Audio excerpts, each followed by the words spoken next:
رسول اللہ صلی اللہ علیہ وسلم نے فرمایا جو ایک مرتبہ درود پڑھتا ہے اس کو 10 انعامات سے نوازا جاتا ہے۔ ایک حدیث میں 3 انعامات کا تذکرہ ہے۔ ابو طلحہ رضی اللہ تعالی عنہ سے مروی ہے، رسول اللہ صلی اللہ علیہ وسلم نے فرمایا اتانی آت من عند ربی عز وجل، اللہ کے پاس سے ایک آنے والا میرے پاس آیا، یعنی جبریل، فقال، اور کہنے لگا من صلى من امتك صلاة واحدة، اے اللہ کے پیارے محبوب صلی اللہ علیہ وسلم، آپ کی امت میں سے اگر کوئی ایک مرتبہ درود پڑھتا ہے كتب اللہ له بها 10 حسنات، پہلا انعام، اللہ رب العزت 10 نیکیاں اس کے نامہ اعمال میں لکھوا دیتے ہیں۔ وَمَحَ عَنْهُ 10 سَيِّئَاتٍ، 10 گناہوں کو معاف کر دیا جاتا ہے۔ وَرَفَعَ لَهُ 10 درجات، تیسرا انعام، اللہ رب العزت اس ایک مرتبہ درود کی وجہ سے 10 درجات کو بلند فرما دیتے ہیں۔ وَرَدَّ عَلَيْهِ مِثْلَهَا، اور اللہ اس پر اپنی رحمتوں کا نزول فرماتے ہیں۔ چوتھا انعام، عبد الرحمن بن عوف رضی اللہ تعالی عنہ سے مروی ہے، خرج النبی صلی اللہ علیہ وسلم فاتبعته، اللہ کے رسول صلی اللہ علیہ وسلم نکلے، میں بھی آپ کے پیچھے پیچھے۔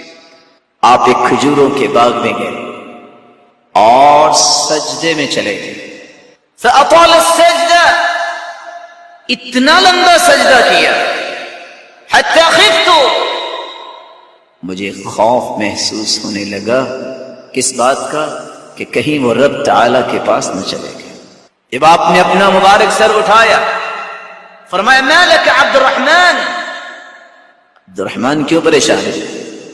کہا اللہ کے رسول صلی اللہ علیہ وسلم آپ کو لمبا سجدہ کرتے وقت دیکھا تو یہ محسوس ہوا۔ کہا میرے پاس جبریل آئے اور انہوں نے آ کے اطلاع دی، الا ابشرک، اے اللہ کے پیارے محبوب میں آپ کو بشارت اور خوشخبری نہ دے دوں؟ میں نے کہا کیوں نہیں؟ خوشخبری کیا ہے؟ من صلی علیک صلیت علیہ ومن سلم علیک سلمت علیہ فسجدت للہ شکرا، اللہ کی طرف سے پیغام آیا جو تجھ پہ صلات پڑھے گا، درود پڑھے گا، میں اس پہ رحمت نازل کروں گا، جو آپ کو سلام کہے گا اللہ فرماتے ہیں میرے محبوب میں اس پہ سلام کی نازل کروں گا۔ میں نے اسی خوشخبری کو سن کے ہی اللہ کا شکر ادا کرنے کے لیے سجدہ ریز ہو گیا۔ انس بن مالک رضی اللہ تعالی عنہ روایت کرتے ہیں، 5واں انعام، ما علی الارض من مسلم یصلی علیک مرۃ واحدہ، اے اللہ کے پیارے محبوب روئے زمین پر کوئی ایک مرتبہ آپ پہ درود بھیجے گا، الا صلیت انا وملائکتی علیہ 10، اس نے تو ایک مرتبہ زبان کو حرکت دی، میں اور میرے تمام نورانی فرشتے 2 کام کریں گے، میں 10 مرتبہ اس پہ رحمتوں کا نزول فرماؤں گا اور 10 مرتبہ جتنی بھی نورانی مخلوق ہے اس کی بخشش کی دعائیں کریں گے۔ چھٹا انعام، رسول اللہ صلی اللہ علیہ وسلم نے فرمایا جو شخص ایک مرتبہ درود بھیجتا ہے صلی اللہ علیہ وملائکتہ 70 صلاة فلیقل عبد من ذلك او لیکثر، ایک مرتبہ درود بھیجنے والا کتنا خوش نصیب ہے، اللہ رب العزت اس پہ 70 مرتبہ رحمتوں کا نزول فرماتے ہیں، اور کھربوں کی تعداد میں فرشتے 70 مرتبہ اس بندہ مومن کی بخشش کی دعائیں کرتے۔ 7واں انعام، جو شخص رسول اللہ صلی اللہ علیہ وسلم پہ درود بھیجتا ہے، عبداللہ ابن مسعود رضی اللہ تعالی عنہ سے روایت ہے، جس نے درود بھیجا اس کا تذکرہ رسول اللہ صلی اللہ علیہ وسلم کے پاس کیا جاتا ہے۔ کیسے کیا جاتا ہے؟ اس کی کیفیت و حقیقت کو رب جانتا ہے۔ ان للہ ملائکۃ سیاحین فی الارض یبلغون من امت السلام، اللہ کے کچھ نورانی فرشتے ہیں جو سرزمین میں چلتے ہیں، اور جو بھی درود بھیجتا ہے وہ درود مجھے پہنچانے کی ذمہ داری اللہ نے ان کی لگائی ہے۔ اور دوسری روایت میں آتا ہے فَإِنَّ صَلَاةَ أُمَّتِي تُعْرَضُ عَلَيَّ، میری امت میں سے جو بھی درود بھیجتا ہے وہ درود مجھ پہ پیش کیا جاتا ہے۔ فَمَنْ كَانَ أَكْثَرُهُمْ عَلَيَّ صَلَاةً أَقْرَبُهُمْ مِنِّي مَنْزِلَةً، جو جتنا زیادہ درود بھیجتا ہے وہ زندہ ہے تب بھی، قیامت کے دن آئے گا تب بھی سب سے قریب میرے وہ ہے۔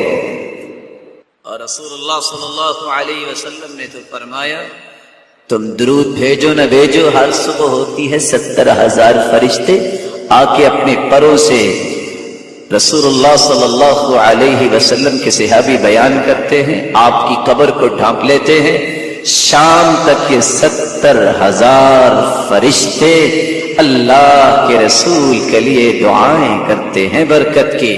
وہ چلے جاتے ہیں، شام کو 70,000 اور آ جاتے ہیں، صبح تک یہی کچھ وہ کرتے ہیں۔ إِذَا انشَقَّتِ الْأَرْضُ خَرَجَ، اللہ کے رسول صلی اللہ علیہ وسلم کی قبر مبارک کو قیامت کو کھولا جائے گا، جب آپ نکلیں گے تو 70,000 فرشتوں کے پروٹوکول کے ساتھ تشریف لائیں گے۔ آٹھواں انعام، رسول اللہ صلی اللہ علیہ وسلم کے صحابی ابی بن کعب رضی اللہ عنہ سوال کرتے ہیں، یا رسول اللہ صلی اللہ علیہ وسلم میں درود کتنا پڑھوں؟ اگر میں تہائی حصہ درود پڑھوں اور دعا بھی کروں تو؟ قال فإن زدت فهو خير لك، اگر زیادہ پڑھ لو تو اور اچھا ہے، یہ بھی اچھا ہے۔ قلت فالشطر، آدھا درود پڑھ لو تو؟ قال ما شئت فإن زدت فهو خير لك، جو آپ چاہتے ہو، ہاں زیادہ کر لو تو اور بہتر ہے۔ قلت فالثلثين، اگر 2/3 درود پڑھ لوں تو آپ کیا فرمائیں گے؟ قال ما شئت فإن زدت فهو خير لك، میرے صحابی اور پڑھ لو تو اور اچھا ہے۔ کہا اگر میں درود ہی پڑھتا رہوں تو؟ فرمایا پھر 2 خوشخبریاں لے لو، اذن تکفى همك ويغفر لك ذنبك، جب تم درود ہی پڑھتے رہو گے زندگی کے سارے غم بھی دور ہو جائیں گے اور زندگی میں کیے گئے تمام گناہوں کو بھی اللہ معاف فرما دیں گے۔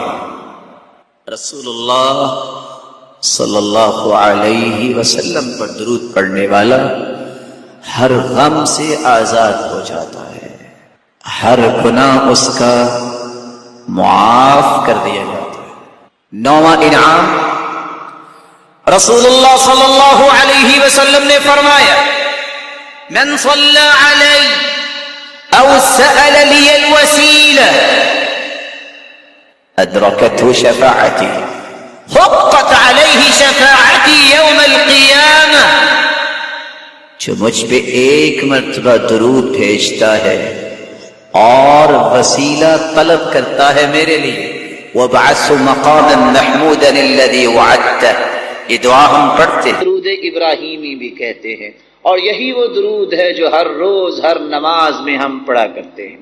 درود کے الفاظ آپ یوں بھی ادا کر سکتے ہیں، اللہم صل علی محمد النبی الامی وعلی آل محمد كما صليت على آل إبراهيم وبارك على محمد النبي الأمي كما باركت على آل إبراهيم في العالمين انک حمید مجید۔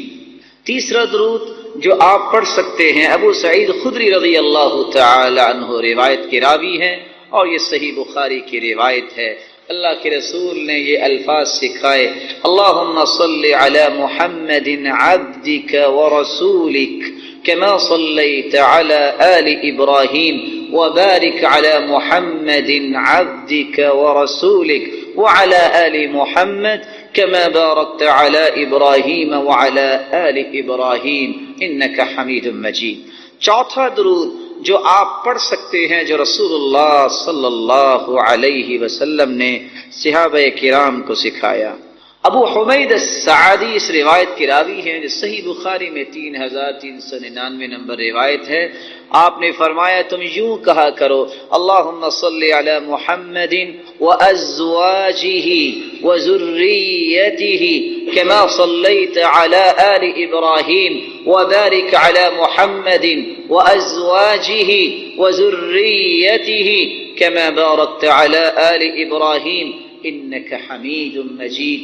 پانچواں طریقہ جو رسول اللہ صلی اللہ علیہ وسلم نے سکھایا، ابو ہریرہ رضی اللہ تعالی عنہ سے مروی ہے اور امام طحاوی نے اپنی کتاب میں اس کو نقل کیا ہے، اور شیخ البانی رحمۃ اللہ علیہ صفۃ صلاۃ النبی میں اس کو نقل کر کے صحیح کہہ رہے ہیں، اللہم صل علی محمد وعلى آل محمد وبارك على محمد وعلى آل محمد كما صليت وباركت على إبراهيم وآل إبراهيم إنك حميد مجيد۔ چھٹا درود جو رسول اللہ صلی اللہ علیہ وسلم کے صحابی بیان کر رہے ہیں، جو مسند احمد کی روایت میں موجود ہے، اللہ کے رسول صلی اللہ علیہ وسلم نے جو صحابہ کو سکھایا، اللہم صل علی محمد وعلی اہل بیتہ وعلی ازواجہ وذریتہ کما صلیت علی آل ابراہیم انک حمید مجید وبارک علی محمد وعلى أهل بيته وعلى أزواجه وذريته كما باركت على آل إبراهيم إنك حميد مجيد۔ ساتواں طریقہ جو صحیح بخاری کی ہی روایت ہے، رسول اللہ صلی اللہ علیہ وسلم پہ آپ درود پڑھنا چاہتے ہیں، ان کا نام آئے تو صلی اللہ علیہ وسلم کے الفاظ سے بھی آپ درود پڑھ سکتے ہیں۔ بلکہ ایک صحابیہ نے اللہ کے رسول سے سوال کر دیا کہ میرے لیے اور میرے خامند کے لیے آپ دعا کر دیجئے، تو اللہ کے رسول صلی اللہ علیہ وسلم نے اس کے لیے بھی فرمایا صلی اللہ علیہ وعلی زوجک، اللہ تجھ پر بھی اور تیرے خامند پر بھی اپنی رحمتوں کا نزول فرمائے۔ یہ وہ درود جو صحیح احادیث میں ہم تک پہنچا ہے۔ میرے معزز، میرے پیارے اور مکرم بھائیوں، وہ طریقہ جو رسول اللہ صلی اللہ علیہ وسلم نے سکھایا، اس طریقے کے مطابق کوئی عمل ہوگا تو وہ اللہ کے ہاں ہے قابل قبول۔ اگر ہم نے اپنی مرضی سے الفاظ زیادہ کر دیے، الفاظ کم کر دیے، بناوٹی چیزیں بنا لی، تو یاد رکھنا دنیا جہان کی خالص نیتیں جمع ہو جائیں، دنیا جہان کے اولیاء اصفیاء کا ایمان جمع ہو جائے اور کوئی ایک ایسی بات دین میں شامل کر دی جائے کہ ایسے بھی ہو سکتا ہے، تو یاد رکھنا یہ اللہ کے ہاں قابل قبول نہیں، کیونکہ رسول اللہ صلی اللہ علیہ وسلم کا فرمان ہے من عمل عملا لیس علیہ امرنا فہو رد ای مردود۔ صحیح مسلم کی روایت ہے، کائنات کا کوئی شخص کوئی بھی بڑے سے بڑا عمل کرتا ہے، اگر ہمارے طریقے کے مطابق نہیں تو وہ اللہ کے ہاں قابل قبول نہیں۔ پوچھے تو صحیح نا ہم سے کہ ہمارا موقف کیا ہے، خود سے ہی بات بنا کے کہہ دیں کہ قرآن و سنت کو ماننے والے ایسا کہتے ہیں، ہم تو نہیں ایسا کہتے، ہم تو کہتے ہیں دنیا میں سب سے بڑا خوش نصیب ہی وہ ہے جو اللہ کے ذکر کے بعد سب سے زیادہ درود پڑھتا ہے۔ رسول اکرم صلی اللہ علیہ وآلہ وسلم نے اسی لیے صحابہ کرام سے کہا تھا من صلی علی او سأل لی الوسیلہ حقت علیہ شفاعتی یوم القیامہ، جو شخص درود پڑھتا ہے اور پھر میرے لیے وسیلہ طلب کرتا ہے قیامت کا دن ہوگا، میں اس امتی کی شفاعت کروں گا، سفارش کروں گا۔ صحیح ترغیب کی روایت 1668 رسول اللہ صلی اللہ علیہ وسلم نے فرمایا اول الناس بی یوم القیامہ اکثرهم علی صلاۃ، قیامت کے دن سب سے پیارا اور قریبی میرے وہ ہوگا جو سب سے زیادہ مجھ پہ درود بھیجنے والا۔ بلکہ اللہ کے رسول صلی اللہ علیہ وسلم نے فرمایا تھا ابخل الناس من ذکرت عنده فلم يصلی علی۔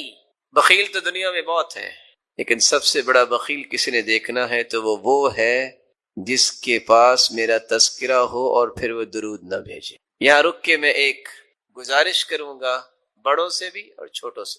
کچھ تو اللہ کے رسول کے دشمن ہیں، کافر، کچھ ایمان لانے کے باوجود بھی دشمنی کرتے ہیں کیونکہ اللہ کے رسول کی بات نہیں مانتے اور آپ کے وزیروں اور مشیروں کو برا بلا کہتے ہیں، یہ بھی دشمنی ہے اللہ کے رسول۔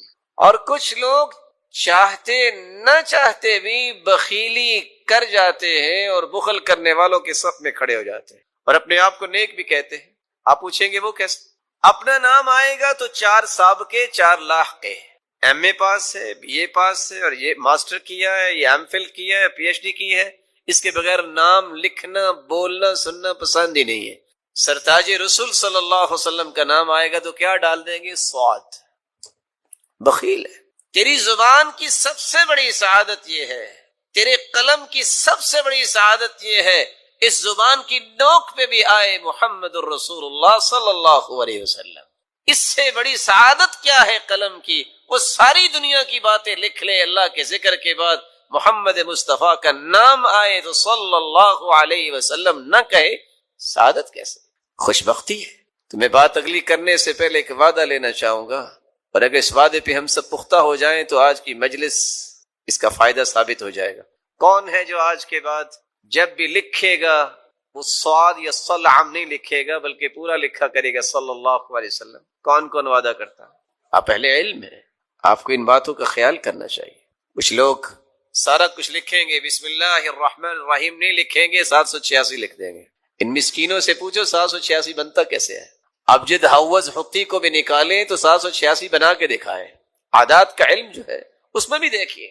پھر اللہ عز و جلال کے نام میں بخل، دنیا میں کسی سے محبت ہو تو اس کے تذکرے نہیں زبان پہ ختم ہوتے، تو رب تعالی جو خالق و مالک ہے اس کا نام مبارک لیتے وقت جو کہے کہ 786، یہ وہ رویے ہیں جو بتاتے ہیں کہ اللہ عز و جلال کی عظمت سے متعارف شخص نہیں ہے۔ یہ آپ صلی اللہ علیہ وسلم نے فرمایا، صحیح ترغیب کی روایت ہے 1675 کل دعاء محجوب حتی یصلی علی محمد، ہر دعا روک دی جاتی ہے، وہ پہنچتی نہیں ہے آسمانوں تک جس میں درود نہیں ہوتا۔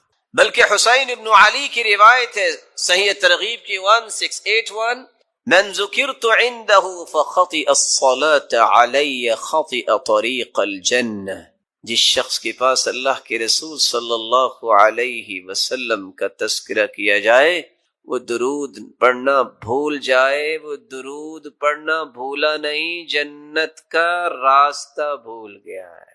یہ ہمارا موقف ہے، اس پہ کوئی اشکال ہے تو کوئی بتائے۔ ہمارا تو موقف ہے دعا ہی قبول نہیں ہوتی، دعا چڑھتی نہیں ہے، وہ جنت کا راستہ ہی بھول جاتا ہے۔ کون کہتا ہے کہ قرآن و سنت کی بات کرنے والے درود کے منکر ہیں؟ یہ صرف حاسد اور ناقد جو ہے جس کے پاس کوئی دلیل نہیں بنتی تو پھر وہ تانے دیتا ہے۔ تان و تشنیع کرنے والے کبھی بھی فلاح نہیں پاتے۔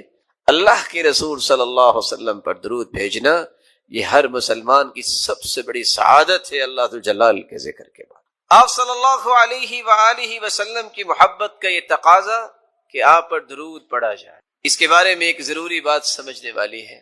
کتنے لوگ ترجمہ کرتے ہیں ان اللہ و ملائکتہ یصلون علی النبی، ان اللہ و ملائکتہ، بے شک اللہ ذوالجلال اور اس کے فرشتے، یصلون علی النبی، وہ نبی پر درود بھیجتے ہیں۔ یہ ترجمہ ٹھیک نہیں ہے۔ یا ایھا الذین آمنوا صلوا علیہ وسلموا تسلیما، اے مومنو تم بھی درود پڑھو۔ لفظ صلاۃ جب اس کی نسبت اللہ ذوالجلال کی طرف کی جائے، ویسے تو صلاۃ کے 18 معنی ہے عربی زبان میں، لیکن جب یہ کہا جائے صلی اللہ، اس کا مطلب ہوتا ہے اللہ ذوالجلال رحمتوں کی برکھا برسائیں گے، تعریف کریں گے، والثنا، فرشتوں کے سامنے اپنے محبوب کے تذکرے کریں گے کہ یہ میرا محبوب ہے جو سرتاج رسل۔ وہاں درود مانا نہیں ہوگا۔ لفظ صلاۃ جب فرشتوں کے ساتھ استعمال ہو، صلت الملائکہ، فرشتوں نے صلاۃ پڑھی، کیا مطلب؟ وہاں بھی درود کا معنی نہیں ہوگا۔ بلند مقام کے لیے برکت کی دعائیں کی فرشتوں نے، بخشش کی دعائیں کی۔ صلی الرجل، جب لفظ صلاۃ کو کسی انسان کے ساتھ، ذوی العقول کے ساتھ استعمال کیا جائے، اس کا مطلب نماز پڑھنا بھی ہوتا ہے، اس کا مطلب درود پڑھنا بھی ہوتا ہے، اور دیگر معانی بھی اہل لغت نے بیان کیے ہیں۔ لیکن اگر غیر ذوی العقول کے لیے استعمال ہو، صلت الطیور والحیوانات، پرندوں نے درود پڑھا، یہ ترجمہ نہیں ہوتا، وہاں ترجمہ ہوتا ہے پرندوں نے اللہ ذوالجلال کی حمد و ثنا بیان کی، اللہ ذوالجلال کی تعریف کی ہے، حمد بیان کی۔ تو قرآن مجید کے ترجمے کو صحابہ کرام، تابعین اور تبع تابعین اور لغت کو سمجھنے والے لوگ ہیں، ان کے کیے گئے ترجموں کی روشنی میں ہی اختیار کرنا چاہیے۔ آپ کی محبت کا ایک ساتواں تقاضا بھی ہے، آپ کی محبت میں غلو نہیں کرنا چاہیے۔ یہ بھی ایک بات سمجھنے والی ہے۔ محبت وہی ہے جس کا تذکرہ اللہ ذوالجلال نے قرآن میں کر دیا۔ بھلا اللہ سے بڑھ کے بھی کوئی محبت کی حقیقت کو پیش کر سکتا ہے؟ محبت وہی ہے جو اللہ کے رسول نے خود سمجھا دی کہ یہ میرے ساتھ محبت کرو، غلو نہیں، حدود سے تجاوز نہیں، حدود کو کراس نہ کیا جائے۔ صرف 3 آیتیں اگر آپ ان کو یاد رکھیں تو کبھی بھی آپ غلو کا شکار نہیں ہوں گے۔ سورۃ الانعام کی 50 نمبر آیت، سورۃ الاعراف کی 188 نمبر آیت، اور سورۃ الکہف کی آخری آیت 110 نمبر آیت۔ اللہ ذوالجلال فرماتے ہیں، قُل لَا أَقُولُ لَكُمْ عِنْدِي خَزَائِنُ اللَّهِ وَلَا أَعْلَمُ الْغَيْبَ وَلَا أَقُولُ لَكُمْ إِنِّي مَلَكٌ إِنْ أَتَّبِعُ إِلَّا مَا يُوحَىٰ قل هل يستوي الأعمى والبصير أفلا تتفكرون قل لا أقول لكم عندي خزائن الله، میں بڑی محبت کے ساتھ، ادب کے ساتھ، احترام کے ساتھ یہ پیغام پہنچانا چاہتا ہوں ان مسلمانوں تک بھی جو محبت کا دعویٰ بھی کرتے ہیں اور اس آیت کی روشنی میں محبت کے زاویوں کو اختیار نہیں کرتے، غلو کرتے۔ کیا کہتے ہیں؟ کہ خزانوں کا مالک ہے تو اللہ کا رسول نہیں۔ میرے محترم، خزانوں کے مالک اللہ ذوالجلال ہے، کیونکہ اللہ ذوالجلال نے اعلان بھی کروایا ہے تو اسی ہستی سے۔ قل، فرما دیجئے، لا اقول لکم عندی خزائن اللہ، میں نہیں کہتا کہ میرے پاس خزانے ہیں اللہ تعالیٰ کے۔ صحیح بخاری کی روایت ہے 3117، سیدنا ابو ہریرہ رضی اللہ تعالی عنہ بیان کرتے ہیں، اللہ کے رسول صلی اللہ علیہ وسلم نے فرمایا، ما اعطیکم ولا امنعکم، نہ میں تم سے کوئی چیز روک سکتا ہوں نہ میں تجھے کوئی دے سکتا ہوں، انما انا قاسم اضع حیث امرت، میں تو تقسیم کرنے والا ہوں، کہاں؟ جہاں مجھے حکم ہوگا۔ اور دوسری روایت کے الفاظ ہیں، انما انا قاسم واللہ یعطی، دینے والا وہی ہے، میں تو تقسیم کرنے والا ہوں۔ قل لا اقول لکم عندی خزائن اللہ ولا اعلم الغیب، میں نہیں کہتا کہ میں غیب جانتا ہوں۔ لوگ کیا کہتے ہیں آج؟ جو گزشتہ 10 دن گزرے، 15 دن کیا سنا آپ نے؟ محبت میں تجاوز کہ اللہ کے رسول تو غیب جانتے۔ قرآن سمجھا کریں، قرآن پڑھا کریں، اور اللہ کے رسول کے فرامین کو پڑھا کریں، سمجھ آئے گی محبت کیسے کرنی ہے۔ قرآن کہہ رہا ہے وَلَا أَعْلَمُ الْغَيْبِ، میں غیب نہیں جانتا۔ کون فرما رہے ہیں؟ وہ ہستی جس جیسی ہستی اللہ نے پیدا نہیں کی۔ صحیح بخاری کی روایت ہے 4001، ربیع بنت معوذ رضی اللہ تعالی عنہا بیان کرتی ہیں، دخل علی النبی صلی اللہ علیہ وسلم غداة بنی علی فجلس علی فراشہ، میری شادی کے دن اللہ کے رسول تشریف لائے اور میرے پاس آ کے بیٹھے کہ مجلسی کا منی وجویریات یضربن بالدف، کچھ چھوٹی بچیاں جو ہیں من قتل من آبائہن یوم بدر، بدر کے شہداء کے متعلق ندبہ کر رہی تھی، یندبن، تو ایک بچی کہنے لگی وفینا نبی یعلم ما فی غدی، ہمارے درمیان اللہ کے پیغمبر ہیں جو کل کے بارے میں بھی جانتے ہیں۔ آپ نے فرمایا لا تقولی هكذا، لا تقولی هكذا وقولی ما كنت تقولین، یہ نہ کہو جو پہلے کہہ رہی تھی وہی کہو جو شہداء کی اب بات کر رہی تھی۔ لا يعلم ما في غد الا اللہ، اللہ کے سوا کوئی بھی غیب کے بارے میں اور کل کے بارے میں نہیں جانتا۔ آپ نے فوراً منع کر دی۔ رسول اللہ صلی اللہ علیہ وسلم نے اس لیے ساری امت کو یہ سبق دے دیا، صبح کی نماز پڑھ لو، پڑھنے کے بعد ایک دعا کبھی نہ بھولو۔ ہر روز اللہ کے رسول یہ دعا پڑھتے اور صحابہ کو سکھا دیا۔ دعا کیا ہے؟ اللہم انی اسألک علما نافعا، اللہ علم وہ دے جس سے نفع ملے، مجھے بھی، میرے گھر والوں کو بھی، میرے پیرنٹس کے بعد میرے خاندان کو بھی، میرے معاشرے کو بھی، میری قوم و ملت کو بھی نفع مند علم عطا کر، ورزقا طیبا، اللہ میں مثالی نوجوان بننا چاہتا ہوں، مجھے رزق وہ دے جس کو پاکیزہ کہتے ہیں، حلال لقمہ دے، میں حرام کے قریب نہ جاؤں، وعملا متقبلا، اللہ مجھ سے کام وہ کروانا جو تیرے ہاں بھی شرف قبولیت سے نوازیں اور اس کے نتیجے میں قوم بھی بلند۔ اس کی تیاری کیسے کرنی چاہیے؟ سب سے پہلا کام آپ صلی اللہ علیہ وآلہ وسلم نے کہا تھا لمبی امیدوں سے بچ جاؤ، مت سوچو ابھی میں جوان ہوں گا، پھر میں بوڑھا ہوں گا، پھر جا کے مجھے بخار ہوگا یا کوئی مسئلہ ہوگا، غم آئے گا، پھر مجھے دل کی بیماری لگے گی۔ یہ عام لوگوں کی سوچیں ہیں۔ پھر ڈاکٹر کے پاس جائیں گے، پھر کچھ دن میں ہاسپٹل میں رہوں گا، لوگ عیادت کے لیے بھی آئیں گے، پھر آخر کرتے کرتے فوت ہو جاؤں گا۔ فرمایا اذا امسیت فلا تنتظر الصباح، شام ہو جائے تو صبح کا انتظار نہ کرنا، واذا اصبحت فلا تنتظر المساء، صبح ہو تو شام کا انتظار نہ کرنا، یہ امیدیں لمبی لگانا چھوڑ دے۔ صلاح اول هذه الامه بالزهد واليقين ويهلك آخرها بالبخل والامل، صحیح الجامع کی روایت ہے۔ اور دوسری روایت نجا اول هذه الامه بالزهد واليقين، پہلے لوگوں کو نجات ملی، ان کی اصلاح کا راز یہ تھا، ان کے اندر یقین تھا اللہ کی ذات پر بھی، قرآن پر بھی، آخرت پر بھی، موت پر بھی، اور ان کے اندر زہد تھا۔ زہد یہ ہے ہر وہ چیز جو اللہ کی راہ میں رکاوٹ بنے اس کو چھوڑ دینا۔ ان کے اندر تقویٰ تھا، اور امام بغوی رحمۃ اللہ علیہ نے تقویٰ کی عجیب تعریف فرمایا، تقویٰ یہ ہے جب تک انسان اپنے آپ سے دوسروں کو افضل نہیں مانتا وہ متقی بن ہی نہیں سکتا۔ سبحان اللہ، یہ وہ بات ہے امام بغوی کی جو حدیث کی روشنی میں انہوں نے کہی کہ عمر رضی اللہ تعالی عنہ، عبد الرحمن ابن عوف رضی اللہ تعالی عنہ عالمی منڈی میں صف اول کے تاجر ہیں، صف اول کے نمازی ہیں۔ یہ وہ صحابی ہیں جن کے پیچھے محمد مصطفیٰ نے بھی نماز پڑھی۔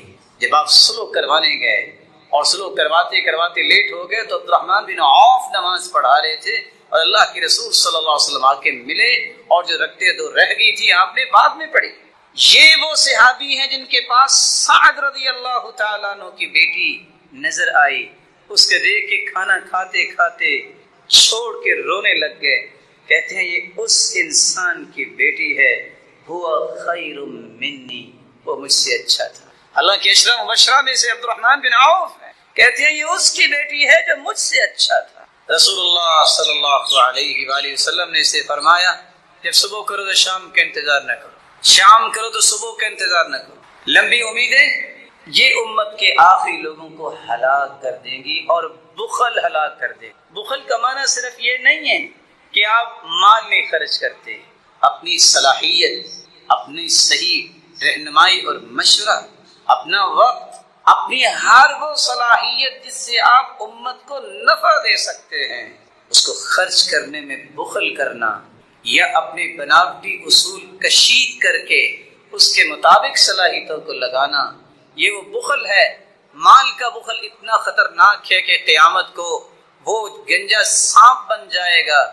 یہ صلاحیتیں جو اللہ نے عطا کی ہیں، جس سے آپ امت کو قائم کرنا اور اس کو کھڑا کرنے کا کردار ادا کر سکتے ہیں، اتحاد و اتفاق اور یگانگت کے ساتھ۔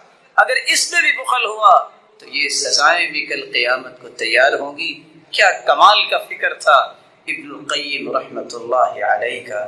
وہ کہا کرتے تھے مال کا بخل جو ہے وہ تو وہ کر سکتے ہیں جن کے پاس مال ہو، لیکن مال امیروں کے پاس ہوتا ہے۔ صلاحیت کا بخل جو ہے یہ غریب بھی کرتے ہیں، کیونکہ اکثر غریب لوگ زیادہ صلاحیتوں والے ہوتے ہیں۔ اور جتنا بھی دیکھا گیا ہے کہ بڑے بڑے کام ان لوگوں نے کیے ہیں جو پیسے کے پیچھے نہیں گئے۔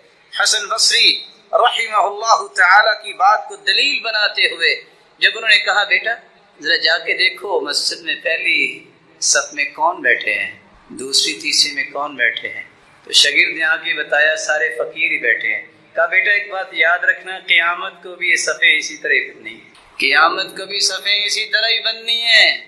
اللہ کے نزدیک وہی ہوگا جو آج دنیا میں پہلی صف میں ہوتا ہے۔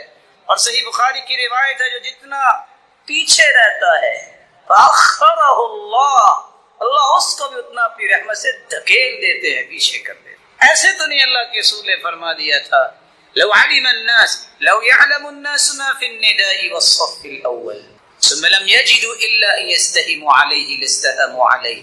اگر لوگوں کو پتہ چل جائے اذان کا اور اس کی فضیلت کا اور پہلی صف کا تو ان کو قرآ ڈالنا پڑے تو قرآ ڈال کے وہ آ کے پہلی صف میں بیٹھے۔ اسی لیے صحابی نے قرآ ڈالا تھا کہ اذان میں نے کہنی ہے، دوسرا کہتا تھا میں نے کہنی، قرآ ڈالا گیا۔ وَلَوْ حَبْوًا پیدل چل کے آنا دور کی بات ہے، گھٹنوں پہ رینگ کے آنا بھی پڑے تو پہلی صف میں پہنچے، اتنی فضیلت ہے۔ ہر کام کی پہلی صف میں کھڑا وہی ہوتا ہے جس نے اللہ کے ہاں پہلی صفوں میں کھڑا ہونا ہے۔ اور حدیث کے الفاظ 120 صفیں قیامت کو ہوں گی جنتیوں کی، 80 صفیں صرف اس امت کی ہوں گی اور باقی 40 صفیں 1,24,000 پیغمبروں کی امتوں میں سے ہوں گی۔ یہ بھی ایک بہت بڑا اعزاز ہے اس امت کا کہ اس امت سے جنتی ان کی 80 صفیں ہوں گی اور 40 صفیں باقی تمام امت۔ رسول اکرم صلی اللہ علیہ وآلہ وسلم نے موت کی تیاری کا دوسرا طریقہ بیان کیا ہے۔ یا من بدنیا اشتغل وقد غرك طول الامل الموت يأتي بغتة والقبر صندوق العمل۔ یا من بدنیا اشتغل، اے دنیا میں اپنے سر مارنے والے ملے گا کچھ نہیں۔ تم نماز پڑھ لو، روزہ رکھ لو، تمہاری دنیا بھی دین بن جائے گی۔ تم اللہ کی مرضی کے مطابق دنیا کے بھی معاملات کر لو تو وہ دنیا نہیں رہتی، وہ بھی دین بن جائے۔ مرضی اپنی نہیں، رب کی مرضی کے مطابق آ جاؤ گے، تمہارا شاپ پہ بیٹھنا، پھٹے پہ بیٹھنا، کسی آفس میں بیٹھنا بھی عبادت بن جائے گا۔ الموت یأتی بغتہ، موت اچانک آتی ہے۔ اے لمبی امیدوں میں گمراہ ہونے والے، وقد غرک طول الامل، لمبی امیدوں نے دھوکہ دے رکھا، یہ کروں گا یہ کروں گا یہ کروں گا، کرتے کرتے کرتے ہوتا وہ ہے جو اللہ نے فیصلہ کیا اور پتہ چلا وہ تو جی فوت ہو چکا ہے اور دفنایا بھی جا چکا ہے۔ مت لمبی امیدوں کے پیچھے لگو، بلکہ ہر وقت گناہوں سے توبہ کی جائے۔ رسول اللہ صلی اللہ علیہ وسلم نے فرمایا تھا ان للتوبۃ بابا عرض ما بین مصراعی ما بین المشرق والمغرب لا يغلق حتى تطلع الشمس من مغربها۔ توبہ کا دروازہ کھلا ہے، کسی وقت بھی ہو سکتی ہے، کوئی وقت مقرر نہیں، قیامت تک یہ کھلا رہے گا۔ اور اتنا بڑا دروازہ جتنا مشرق و مغرب کا فاصلہ ہے، اتنا بڑا یہ توبہ کا دروازہ ہے۔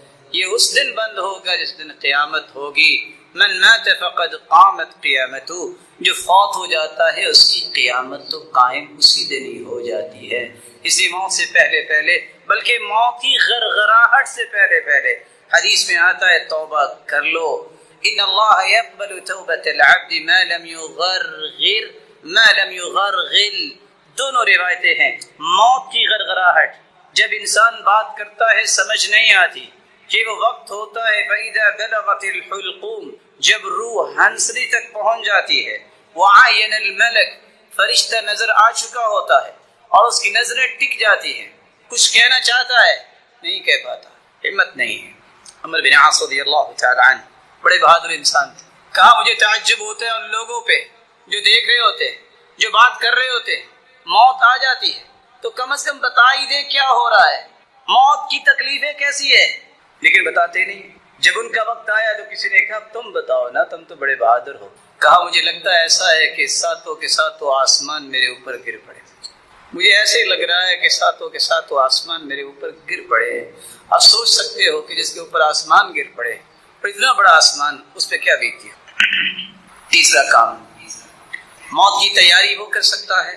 اللہ کے رسول نے فرمایا جہاں تمہیں زندگی کو غنیمت جاننا ہے اور لمبی امیدوں کے پیچھے نہیں پڑنا بلکہ اپنی زندگی کے لمحات کو استعمال کرنا ہے، وہاں تمہیں موت کی یاد بھی دلائے گی۔ جنازے پڑھو گے، قبرستان میں جاؤ گے کسی کو دفنانے، قبروں کی زیارت پہ جاؤ گے کہ ہمیں سبق ملے، کبھی قبرستان کا چکر لگا دیکھنا۔ کچھ لوگوں کے یہ جھگڑے کہ بس یہ ہوا وہ ہوا، آپ قبرستان میں چکر لگائیں، کوئی جھگڑا نہیں، کوئی اونچی آواز سے نہیں بولتا۔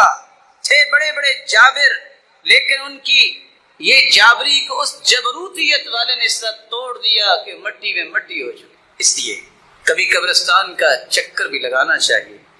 کیا ملتا ہے؟ فَإِنَّهَا تُذَكِّرُ الْآخِرَةَ۔ مسلمانوں، میں نے تمہیں پہلے قبروں کی زیارت سے منع کیا تھا، قبرستان نہ جانا ابتدائی اسلام میں، بعد میں اجازت دی تو 5 کاموں کے لیے کہا، اس لیے جاؤ تذکر الآخرہ، تمہیں آخرت یاد کروائے گی۔ جامع ترمذی کی روایت ہے 1053۔ دوسرا، تم جب قبرستان کا چکر لگاؤ گے تو ہوگا کیا؟ ترق القلب، جب تم قبریں دیکھو گے اچھا یہ بھی تھا یہ بھی تھا، تمہارے دل نرم ہوں گے۔ تیسرا کام، تدمع العین، تمہاری آنکھوں سے آنسو آ جائیں گے اور تمہاری آنکھوں کو سمجھ آئے گی کہ ہاں یہ رونا جو ہے اس بات پہ دلیل ہوگا کہ تمہارا دل ڈر گیا ہے۔ اور چوتھی بات، وَلَا تَقُولُوا هُجْرًا، غلط بات نہ وہاں کہنا۔ اور اگلی روایت کے الفاظ ہیں وَلَا تَقُولُوا مَا يَسْخِطُ الرَّبِّ، ایسی ہر بات سے بچ جانا جس سے رب کی ناراضگی ہو۔ اور بعض آثار میں جس میں علماء نے کلام بھی کی ہے، تُزَهِدُ الدُّنْيَا، انسان کی دنیا کی رغبت دور۔ لیکن یہ تو وہ قبریں ہوں گی نا جو سنت کے مطابق کچی قبریں بنی ہوں، کس طرح کھائیاں نظر آئیں تو وہاں آخرت یاد بھی آتی ہے، اپنا آپ بھی یاد آتا ہے، میں نے بھی یہاں اس طرح کی جگہ پہ آنا ہے، وہاں رونا بھی آتا ہے۔ اور جہاں قیامت کی نشانی کا ظہور ہو چکا ہو، حدیث میں آتا ہے لا تقوم الساعة حتى تضطرب آلیات نساء دوس، دوس قبیلے کی عورتیں رقص کریں گی، اس وقت تک قیامت نہیں آئے گی۔ اور کہاں کریں گی؟ حول ذی الخلصہ، ذو الخلصہ بت جو بنا ہوا ہے اس کے پاس رقص کریں گی۔ آج بڑے بڑے قبے اور بڑے بڑے دربار اور وہاں رقص بھی ہوتا ہے، شاید کہ گھروں میں اتنا مہنگا پتھر لگانا نصیب نہیں ہوتا، جہاں شریعت کی مخالفت کرتے ہوئے وہاں پتھر لگائے جاتے ہیں، وہاں کیسے موت یاد آتی ہے، وہاں کیسے آنسو آتے ہیں، وہاں کیسے آخرت یاد آئے گی؟ وہاں تو ایسا سلسلہ نہیں ہو سکتا، وہ تو کھائیاں نظر آئیں گی۔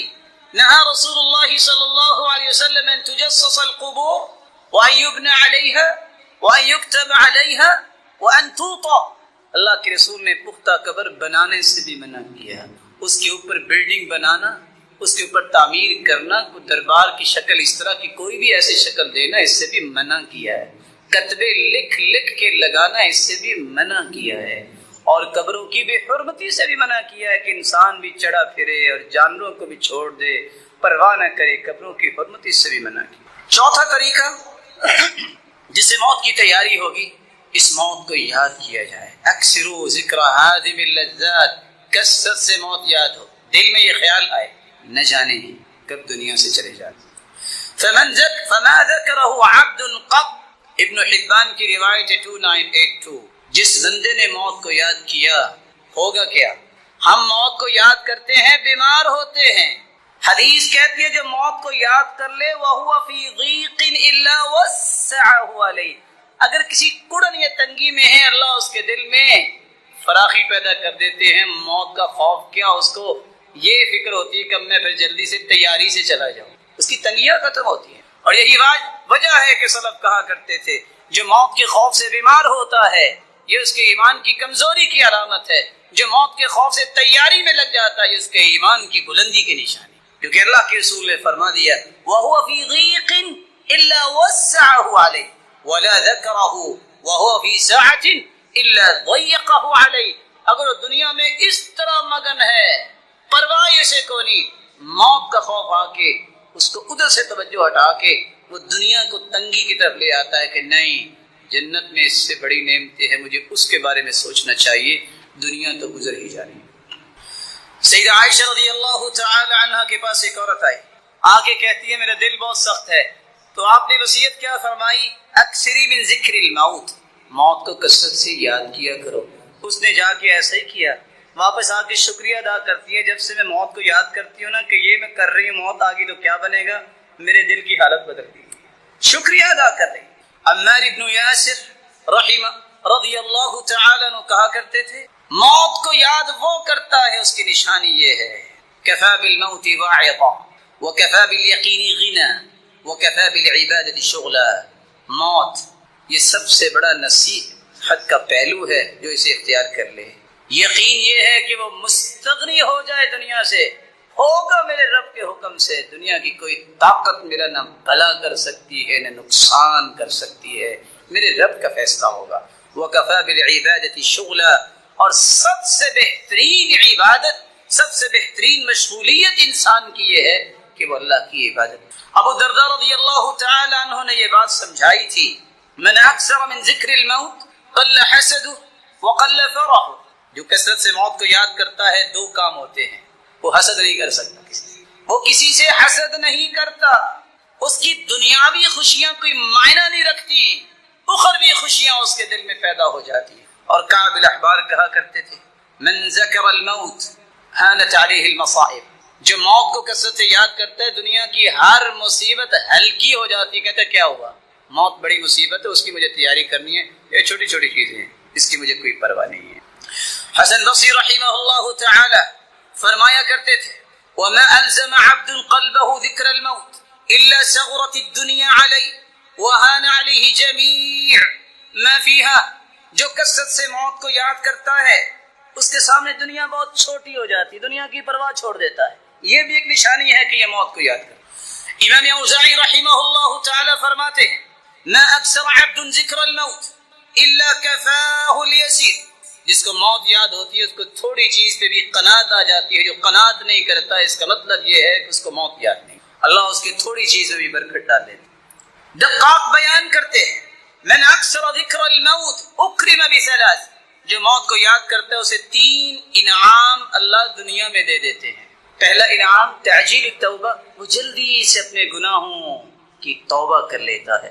وترک الرضا بالکفاف والتکاسل فی العبادہ، عبادت میں سستی چھوڑ دیتا ہے، یہ اللہ اسے انعام دیتے ہیں.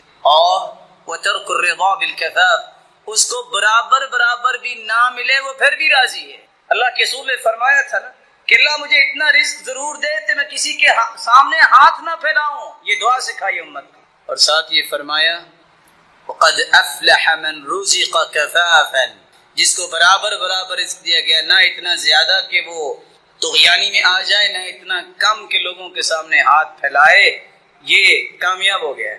اور یہاں بیان کر رہے ہیں کہ اگر برابری بھی نہیں ملی تو یہ اس پہ بھی راضی ہے، تو اس کا مطلب یہ ہے کہ یہ بندہ اللہ کی طرف انعام یافتہ ہے اور موت کو یاد کرتا ہے. اور ساتھ کیا فرمایا تعجیل التوبہ، توبہ میں جلدی کرتا ہے. قناعت القلب، دل کی قناعت اسے نصیب ہو جاتی ہے. نشاط العبادہ، عبادت میں ہر وقت جو ہے قوت کے ساتھ لگتا ہے.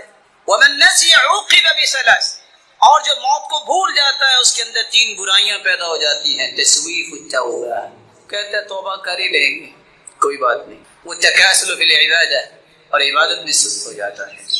وترک الرضا، اور اللہ نے جو کچھ دیا ہے اس پہ راضی ہوتا ہی نہیں. یہ 3 علامتیں اس کے اندر پیدا ہوتی ہیں کہ یہ موت کو یاد نہیں کرتا. رسول اللہ صلی اللہ علیہ وآلہ وسلم نے 5واں طریقہ بیان کیا ہے کہ آخرت کی اور موت کی تیاری کیسے ہوگی. موت کی سختیوں کو بھی یاد کرو. آپ صلی اللہ علیہ وسلم اپنے آخری وقت میں اپنا ہاتھ مبارک پیالے میں ڈالتے اور پانی میں بھگو کے اپنے چہرے انور پہ لگاتے اور کہتے ان للموت سکرات، ان للموت سکرات، موت کی سختیاں ہیں۔ اور آپ کثرت سے پڑھ رہے تھے لا الہ الا اللہ، اللہ عز جلال کی توحید کو بیان کر، اور آپ نے اس طرح ہاتھ بھی اٹھایا تھا اللہم بالرفیق الاعلی، ہاتھ اٹھا اللہ کے پاس چلے گئے، ہاتھ اسی طرح ہی مائل ہو گیا، نیچے آ گیا۔ صحیح بخاری کی روایت 4449 یہ بتاتی ہے کہ موت کی سختیاں ہیں۔ اور یہاں یہ بات بھی سمجھنا ضروری ہے، سیدہ عائشہ کہا کرتی تھی ہم سنتے تھے کہ لوگ کہتے ہیں موت کے وقت پریشانی آتی ہے شاید گناہوں کی وجہ سے، میں نے اللہ کے رسول صلی اللہ علیہ وآلہ وسلم کو دیکھا تو مجھے یقین ہوا کہ نہیں، یہ اللہ کا فیصلہ ہے، کسی کو کس طرح بلا لیتا ہے، کسی کو کس طرح بلا لیتا ہے، گناہوں کی وجہ سے اس طرح کی چیز نہیں ہوتی ہے، اللہ جانتا ہے۔ اس لیے موت کی سختیاں جو ہیں وہ تو ہر ایک پہ وارد ہوں گی، کس طرح وارد ہوں گی وہ اللہ جانتا ہے۔ رسول اللہ صلی اللہ علیہ وآلہ وسلم کے صحابی عمر رضی اللہ تعالی عنہ جب انہوں نے کعب سے پوچھا موت کے بارے میں بتائیے، تو کہا موت کے بارے میں امیر المؤمنین مجھ سے پوچھ رہے ہو، ان الموت كغصن كثير الشوك ادخل في جوف رجل واخذت كل شوكة بعرق ثم جذبه رجل شديد الجذب فاخذ ما اخذ۔ انسان کے جسم میں کانٹوں سے لبریز ایک ٹہنی رکھی جائے جو اس کے جسم کے ایک ایک حصے میں کانٹا چلا جائے، پھر اس کو زور سے کھینچا جائے اور ہر ایک جسم کے حصے سے کانٹے کے ساتھ گوشت آ جائے، یہ کیفیت موت کی ہے جو کعب الاحبار نے بیان کی۔ اور روایات تو یہ بتاتی ہیں کہ جب پوچھا گیا کسی سے موت کے حوالے سے، کہا ایسے ہی ہے کہ زندہ چڑیا کو آپ تپتے ایسی چیز پہ رکھ دو کہ نہ اسے موت آئے نہ وہ بھونا جا سکے، تو جو کیفیت ہوتی ہے یہی کیفیت موت